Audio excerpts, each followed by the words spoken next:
Ang dahilan kung bakit kukupandan ang gustong-gustong ibenta natin.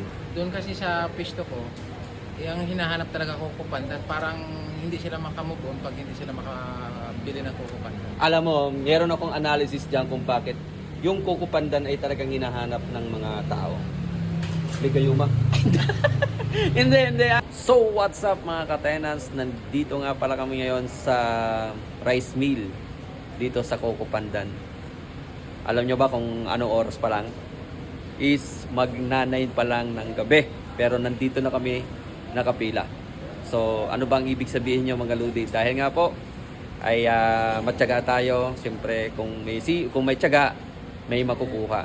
So, ngayon guys, ay ang update natin ay good news. Kasi po, nag-i-imbak na ang Kukupandan ng mga bigas. Kaya, yung mga kukuha or yung pupunta rito na sa rice mill bukas ay meron na po kayong makukuha, no?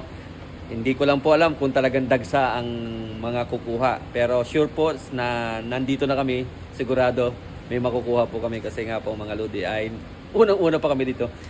Meron tayong interviewin dito kasi pagpunta ko dito ay sila ang nauna.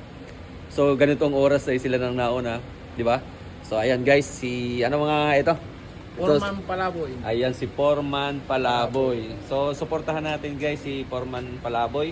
At nag-meet nga kami dito at sabi niya ay nakita niya na daw yung mga reels ko pero hindi niya ako kilala personally. At ngayon ay tuwan-tuwa si Bossing dahil nagkita na kami. Di ba, Pogi, ano?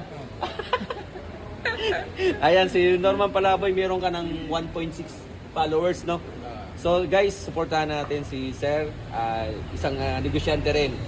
At isa ka rin palang retailer ng bigas. Retailer. Anong masasabi ba't nandito tayo ngayon sa... dito na tayo mapupuyat o dito na tayo matutulog? Ano dito masasabi? na tayo matutulog magdamag at para makakuha tayo ng bigas na kukupandan. Bakit? Bakit na nagtsatsaga kang pumila? Para makakuha tayo ng bigas. Bakit nung bukas kaya pwede ka naman bukas pumunta? Ay, baka maubusan na tayo. Ayaw, di ba? Bakit naranasan mo ba na pag pumunta ka dito lagi kang bigo? Ay, laging nabibigo. Nakatatlong balik na nga ako, hindi pa ako nakakakuha. Ngayon sigurado na makakuha na tayo. Ayun. At siyempre, unahan mo na eh. Oo, Diba? magpupuyat tayo. Pag may tiyaga, may ilalaga. Ayun, di ba? So anong technique mo at parang gustong-gusto mo makakuha ng Kukupandan ay samantalang ang daming mga local rice na pwede nating pang-alternate pwede mga ibang bigas na DTA. No, anong dahilan kung bakit Kukupandan ang gustong-gustong ibenta natin? Doon kasi sa pisto ko, yung hinahanap talaga kukupandan, parang hindi sila makamove on pag hindi sila makabili ng kukupandan. Alam mo, meron akong analysis dyan kung bakit yung Kukupandan ay talagang hinahanap ng mga tao. Ligayuma. Hindi. Kasi Masarap napansin ko ang Kukupandan, kahit naubusan niya ng stock, gagawa sila ng paraan para consistent yung stock nila. Oo. Di ba? Oo, totoo.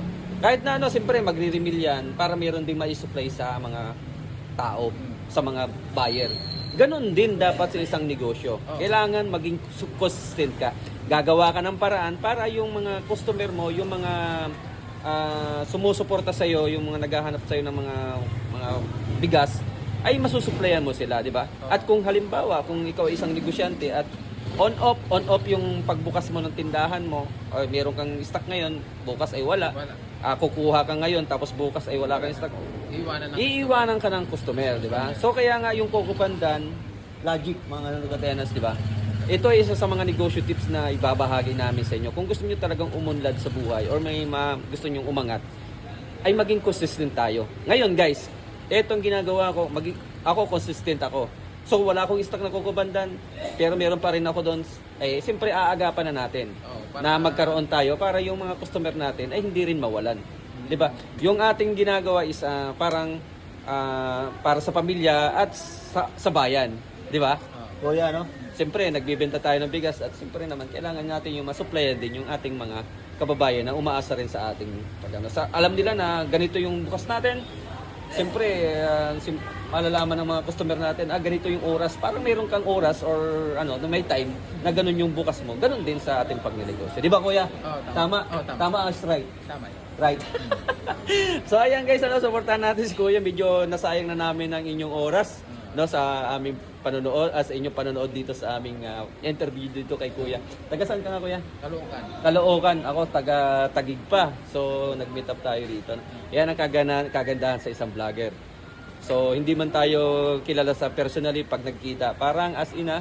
Marami kang kakilala No, na. di ba? Parang bumundo na eh. Oo, ayan. So Parang bumundo na eh.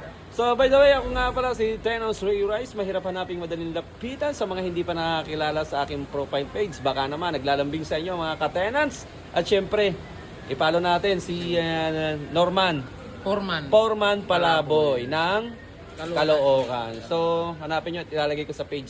Ilalagay ko sa comment section at ipiplex ko ang kanyang pangalan. Sundan nyo guys, babait yan. At sigurado po, talagang legit wristbacker. So, maraming salamat po sa inyong lahat and God bless you sa atin.